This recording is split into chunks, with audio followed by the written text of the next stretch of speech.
ಕನ್ನಡಿಗ channel ವೈಟಿಯಿಂದ doctor ಯಶಸ್ ತಲ್ಲೂರು ಮಾಡುವ ವಂದನೆಗಳು. ಸ್ನೇಹಿತರೆ, ತಮ್ಮೆಲ್ಲರಿಗೂ ಸ್ವಾಗತ.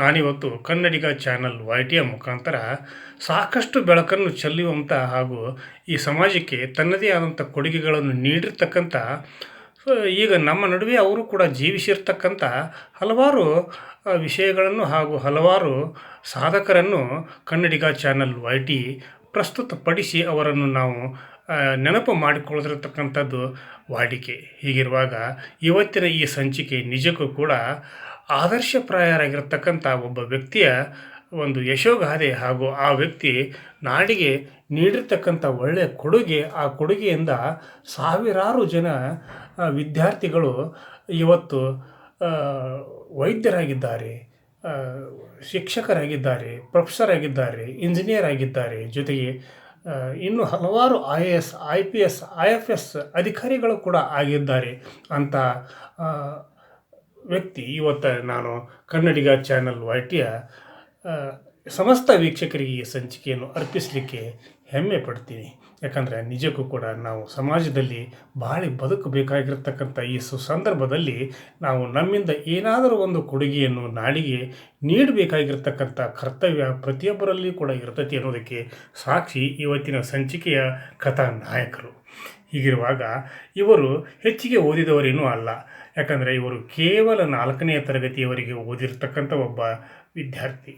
ಜೊತೆಗೆ 14ನೇ ವರ್ಷದಲ್ಲಿಯೇ ಇವರು ಶಾಲೆ ಬಿಟ್ಟಂಥ ಒಬ್ಬ ವ್ಯಕ್ತಿ. ಹೀಗಿರುವಾಗ ಗಾರೆ ಕೆಲಸವನ್ನು ಮಾಡ್ತಿರ್ತಕ್ಕಂಥ ಕುಟುಂಬದಲ್ಲಿ ಜನಿಸಿದರೂ ಕೂಡ ಇವರು ಕಡು ಬಡತನದಲ್ಲಿ ಇದ್ದರೂ ಕೂಡ ಏನಾದರೂ ಸಾಧನೆ ಮಾಡಬೇಕು ಅನ್ನುವಂಥ ಒಂದು ಸದುದ್ದೇಶವನ್ನು ಮನದಾಳದಲ್ಲಿ ಮೂಡಿಸಿಕೊಂಡು ಆ ಒಂದು ಪ್ರಯತ್ನದಲ್ಲಿ ತನ್ನನ್ನು ತಾನು ತೊಡಗಿಸಿಕೊಂಡು ಸಮಾಜಕ್ಕೆ ಹಾಗೂ ರಾಜ್ಯಕ್ಕೆ ಹಾಗೂ ದೇಶಕ್ಕೆ ತನ್ನದೇ ಆದಂಥ ವಿಶಿಷ್ಟವಾದಂಥ ಕೊಡುಗೆಯನ್ನು ಸಲ್ಲಿಸಿರ್ತಕ್ಕಂಥ ಹೆಮ್ಮೆಯ ಸಾಧಕ ಈ ಸಾಧಕ ನಿಜಕ್ಕೂ ಕೂಡ ಕರ್ನಾಟಕದಲ್ಲಿ ಮುಖ್ಯಮಂತ್ರಿ ಆಗಿದ್ದಂಥ ಒಬ್ಬ 2 ಸಲ ಮುಖ್ಯಮಂತ್ರಿ ಆಗಿದ್ದಂಥ ಒಬ್ಬ ಮಾಜಿ ಮುಖ್ಯಮಂತ್ರಿಗೆ ಪ್ರತಿ ತಿಂಗಳು ಕೂಡ ಆ ಮಾಜಿ ಮುಖ್ಯಮಂತ್ರಿಗೆ ತನ್ನ ಉಪಜೀವನವನ್ನು ಮಾಡಿಕೊಳ್ಳಲಿಕ್ಕೆ ಹಣವನ್ನು ನೀಡ್ತಿರ್ತಕ್ಕಂಥ ಒಂದು ಒಳ್ಳೆಯ ಸದುದ್ದೇಶವನ್ನು ಇಟ್ಕೊಂಡಿರ್ತಕ್ಕಂಥ ಈ ವ್ಯಕ್ತಿ, ಅದರ ಬಗ್ಗೆ ನಾನು ಮುಂದಿನ ಸಂಚಿಕೆಯಲ್ಲಿ ಮಾತಾಡುವವನಿದ್ದೇನೆ. ಯಾಕಂದರೆ ಈಗಿಂಥ ಒಂದು ಸಮಯದಲ್ಲಿ ನಾನು ಆ ಒಂದು ವಿಷಯವನ್ನು ಪ್ರಸ್ತುತಪಡಿಸಲಿಕ್ಕೆ ಇಷ್ಟಪಡೋದಿಲ್ಲ. ಹೀಗಿರುವಾಗ ಬಡತನದಲ್ಲಿ ಹುಟ್ಟಿದರೂ ಕೂಡ, ಗಾರೆ ಕೆಲಸವನ್ನು ಮಾಡ್ತಾ ಇದ್ದರೂ ಕೂಡ, ಗಾರೆ ಕೆಲಸದವರ ಕುಟುಂಬದಲ್ಲಿ ಜನಿಸಿದರೂ ಕೂಡ, ಹೆಚ್ಚು ಓದದೇ ಇದ್ದರೂ ಕೂಡ ಈ ವಿದ್ಯಾರ್ಥಿ ಸಾಧನೆ ಮಾಡಿರ್ತಕ್ಕಂಥ ಮೇರು ಪರ್ವತ ಸಾಕಷ್ಟು ಪ್ರಮಾಣದಲ್ಲಿ ಇತ್ತು ಅನ್ನೋದಕ್ಕೆ ಸಾಕ್ಷಿಯಾಗಿರ್ತಕ್ಕಂಥ ಇವರ ಕೊಡುಗೆಯನ್ನು ನಾವು ಸ್ಮರಿಸಲೇಬೇಕು.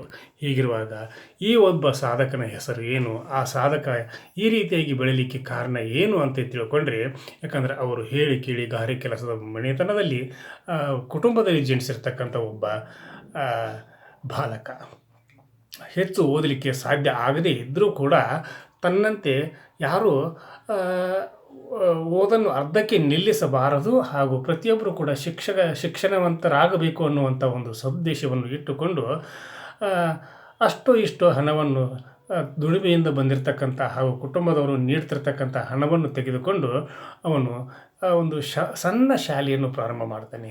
ಆ ಶಾಲೆ ಪ್ರಾರಂಭ ಮಾಡಿದ ಮೇಲೆ ಅವನಿಗೆ ಇನ್ನಷ್ಟು ಹೆಚ್ಚಿನ ಒಂದು ವಿಚಾರ ಗೊತ್ತಾದ ಮೇಲೆ ಅವನು ಯಾಕೆ ನಾವು ದೊಡ್ಡ ವಿದ್ಯಾಲಯಗಳನ್ನು ಸ್ಥಾಪನೆ ಮಾಡಬಾರ್ದು, ಆ ವಿದ್ಯಾಲಯಗಳಲ್ಲಿ ಸಾಕಷ್ಟು ಜನ ಬಡ ವಿದ್ಯಾರ್ಥಿಗಳು ಹಾಗೂ ಇನ್ನುಳಿದ ಎಲ್ಲ ವಿದ್ಯಾರ್ಥಿಗಳು ಕೂಡ ಓದಬಹುದು, ಅವರು ತಮ್ಮ ಜೀವನವನ್ನು ಒಳ್ಳೆಯ ರೀತಿಯಿಂದ ನಡೆಸಿಕೊಂಡು ಹೋಗಲಿಕ್ಕೆ ಈ ಸಂಸ್ಥೆಗಳು ನೆರವಾಗಬಹುದು ಅನ್ನುವಂಥ ಒಂದು ಉದ್ದೇಶವನ್ನು ಇಟ್ಟುಕೊಂಡು 1972ರಿಂದ ಇತ್ತೀಚೆಗೆ ಆ ವ್ಯಕ್ತಿ ಹೆಮ್ಮರವಾಗಿ ಬೃಹದಾಕಾರವಾದಂಥ ಒಂದು ವಿದ್ಯಾಲಯಗಳನ್ನು ಸ್ಥಾಪನೆ ಮಾಡಿರ್ತಕ್ಕಂಥ ಶ್ರೇಷ್ಠ ಸಾಧಕ MS ರಾಮಯ್ಯನವರು.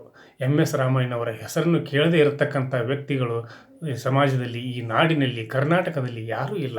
ಯಾಕಂದರೆ MS ರಾಮಯ್ಯನವರ ಒಂದು ಸತತ ಪ್ರಯತ್ನ ಹಾಗೂ ಅವರು ಮಾಡಿರ್ತಕ್ಕಂಥ ಒಳ್ಳೆಯ ಕೆಲಸ ಕಾರ್ಯಗಳು, ಅವರು ನೀಡಿರ್ತಕ್ಕಂಥ ಕೊಡುಗೆಗಳನ್ನು ಇವತ್ತು ನಾವೆಲ್ಲರೂ ಕೂಡ ಮೆಲುಕು ಹಾಕಿದಾಗ ಇಂಥ ಒಬ್ಬ ಡ್ರಾಪ್ಔಟ್ ಸ್ಟೂಡೆಂಟು ಅಂದ್ರೆ ಅರ್ಧಕ್ಕೆ ಶಾಲೆಯನ್ನು ಬಿಟ್ಟಿರ್ತಕ್ಕಂಥ ವಿದ್ಯಾರ್ಥಿ ಹಾಗೂ 4ನೇ ತರಗತಿಯಲ್ಲಿ ಓದನ್ನು ಮಾಡಿರ್ತಕ್ಕಂಥ ವಿದ್ಯಾರ್ಥಿ ಇಂಥ ಒಂದು ಬೃಹತ್ ಪ್ರಮಾಣದಲ್ಲಿ ವಿದ್ಯಾಲಯಗಳನ್ನು ಸ್ಥಾಪಿಸಿ ಸಾವಿರಾರು ಲಕ್ಷಾಂತರ ಇಂಜಿನಿಯರ್ಗಳನ್ನು, ವೈದ್ಯರನ್ನು ಹಾಗೂ ಪ್ರೊಫೆಸರ್ಗಳನ್ನು, ಉಪನ್ಯಾಸಕರನ್ನು ಇನ್ನೂ ಏನೇನೋ ಮಾಡಿರ್ತಕ್ಕಂಥ ಇನ್ನೂ ಏನೇನೋ ಸಾಧನೆಯನ್ನು ಗೈದಿರ್ತಕ್ಕಂಥ ವಿದ್ಯಾರ್ಥಿಗಳನ್ನು ಸೃಷ್ಟಿಯಲ್ಲಿ ಹುಟ್ಟು ಹಾಕಿದಂಥ ಹೆಮ್ಮೆಯ ಸಾಧಕ MS ರಾಮಯ್ಯನವರು.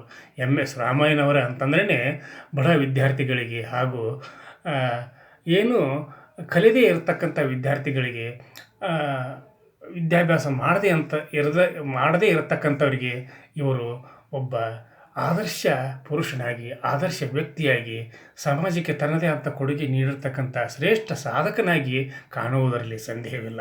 ಯಾಕಂದರೆ ಈಗಿನ ದಿನಮಾನಗಳಲ್ಲಿ ಕೋಟ್ಯಾನುಕೋಟಿ ಹಣವನ್ನು ಸಂಪಾದಿಸಿದರೂ ಕೂಡ, ಸಾಕಷ್ಟು ಸಮಾಜದಲ್ಲಿ ಒಳ್ಳೆಯ ಹೆಸರನ್ನು ಪಡೆದರೂ ಕೂಡ ಇಂಥ ಒಬ್ಬ MS ರಾಮಯ್ಯನವರಂಥ ಸಾಧನೆಯನ್ನು ಮಾಡಿರ್ತಕ್ಕಂಥವ್ರು ನಮ್ಮ ಎದುರಿಗೆ ಸಿಗುವುದು ಅಪರೂಪ. ಇಂಥ ಒಬ್ಬ MS ರಾಮಯ್ಯ ನಿಜಕ್ಕೂ ಕೂಡ ನಮ್ಮ ಜೀವನಕ್ಕೆ ಸ್ಫೂರ್ತಿ, ನಮ್ಮ ಜೀವನಕ್ಕೆ ಒಂದು ಪಾಠ ಅಂಥೇಳಿ ನಾನು ಇವತ್ತು ಈ ಸಂದರ್ಭದಲ್ಲಿ ಹೇಳಲಿಕ್ಕೆ ಹೆಮ್ಮೆ ಪಡ್ತೀನಿ.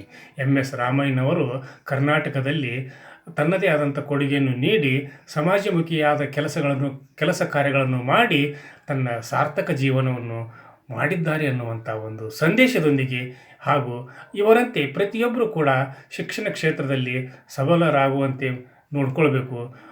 ಹಿಂದುಳಿದ ಹಾಗೂ ಬಡ ವಿದ್ಯಾರ್ಥಿಗಳಿಗೆ ಹಾಗೂ ಶಿಕ್ಷಣ ವಂಚಿತರಾದಂಥ ವಿದ್ಯಾರ್ಥಿಗಳಿಗೆ ಒಂದು ನೀತಿ ಪಾಠವಾಗಿ ಅವರು ಬಾಳಿದಂಥ ಒಂದು ಯಶೋಗಾಥೆಯನ್ನು ನಾವೆಲ್ಲರೂ ಕೂಡ ಮೆಲುಕು ಹಾಕ್ತಾ ಇವತ್ತಿನ ಸಂಚಿಕೆಯನ್ನು ಇಲ್ಲಿಗೆ ಮುಗಿಸುವುದಕ್ಕಿಂತ ಪೂರ್ವದಲ್ಲಿ ಕನ್ನಡಿಗ ಚಾನಲ್ YT ಇದು ನಿಮ್ಮೆಲ್ಲರ ಚಾನಲ್ಲು, ಸಮಸ್ತ ಕನ್ನಡಿಗರ ಚಾನಲ್ಲು.